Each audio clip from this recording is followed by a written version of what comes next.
Police constable के paper leak को लेकर यहाँ पे पुलिस भर्ती बोर्ड की तरफ से एक ऑफिशियल स्टेटमेंट दिया गया है। मैं आप सभी को बताने वाला हूं कि क्या भर्ती बोर्ड की तरफ से बोला गया है।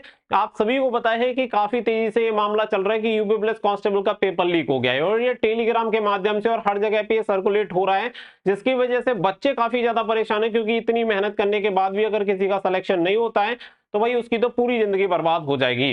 तो यहाँ पे भर्ती बोर्ड की तरफ से कुछ स्पष्टीकरण दिया गया है, वो मैं आप सभी को बता देता हूँ कि भर्ती बोर्ड का इसके बारे में अभी क्या कहना है और आगे क्या होने वाला है, उससे भी आपको काफी चीजें समझ में आ जाएंगी। अगर हम यहाँ पे आगे चले तो आप सभी को वो सारी चीजें मैं ऑलरेडी क्लियर कर चुका हूँ। तो अभी यहाँ पे देखेंगे तो उत्तर प्रदेश पुलिस भर्ती बोर्ड की तरफ से ये जानकारी दी गई है कि प्रारंभिक जांच में पाया गया है कि अराजक तत्वों द्वारा ठगी के लिए टेलीग्राम की एडिट सुविधा का प्रयोग कर सोशल मीडिया पर पेपर लीक संबंधी भ्रम फैलाया जा रहा है।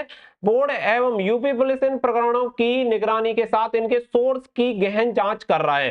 परीक्षा सुरक्षित एवं सुचारू रूप से जारी है। तो इनका कहने का मतलब है कि सबसे मेन चीज जो, अगर मैं मुद्दे की बात करूं तो सबसे पहली बात तो अच्छा पॉइंट मुझे यही लग रहा है कि कम से कम ये जो मैटर है वो भर्ती बोर्ड के संज्ञान में आ चुका है, साथ ही में डिपार्टमेंट के संज्ञान में भी आ चुका है। यानी कि प्रशासन को पूरी तरह से इसके बारे में अब जानकारी है। जो टेलीग्राम वाला मैटर है जिसकी तरफ से ये जो आपके पेजेस वगैरह हैं जो सर्कुलेट हो रहे हैं उसके बारे में इन्होंने जानकारी ली है। लेकिन इन्होंने कहा है कि जो स्टार्टिंग की यहाँ पे प्रारंभिक जो जांच हुई है उसमें ये पाया गया है कि कुछ लोगों ने यहाँ पे टेलीग्राम की कुछ एडिट की सुविधा होती है उसका प्रयोग करके वहां पे कुछ चेंजेस किए हैं और वहां पे वो भ्रम फैलाया जा रहा है। लेकिन इसके लिए अभी पूरी गहनता से जांच की जा रही है और यूपी पुलिस इन प्रकरणों की निगरानी के साथ सोर्स की गहन जांच कर रहा है। यानी कि ऐसा नहीं है कि ये मैटर क्लोज हो गया, मैटर बिल्कुल क्लोज नहीं हुआ है।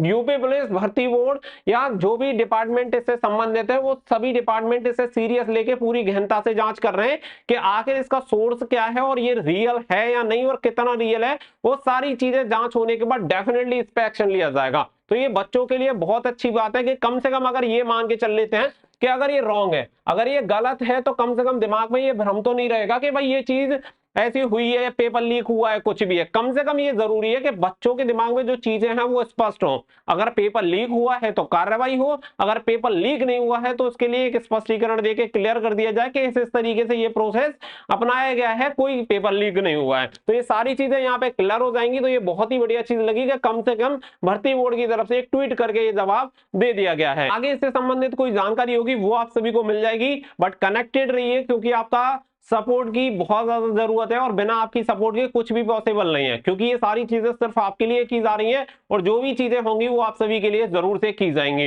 वीडियो को लाइक और शेयर कर देना ताकि सभी बच्चों को मिल जाए और चैनल को सब्सक्राइब करके रखना ताकि कोई भी अपडेट आए उसका नोटिफिकेशन आपको मिल जाए। साथ ही वहां पे एक छोटा सा काम जरूर कर लेना कि टेलीग्राम का लिंक मैंने वीडियो के डिस्क्रिप्शन में दे रखा है, वहां पे जुड़ जाना, क्योंकि बहुत सारी चीजें ऐसी हैं जो यूट्यूब के माध्यम से मैं आपको शेयर नहीं कर पाऊंगा, तो टेलीग्राम के माध्यम से वहां पे आप सभी को शेयर कर दूंगा ताकि आप सभी को रेगुलर अपडेट इसके बारे में मिलता रहे। मिलेंगे नेक्स्ट वीडियो में, फिलहाल के लिए बस इतना ही। So thank you for watching. जय हिंद, जय भारत।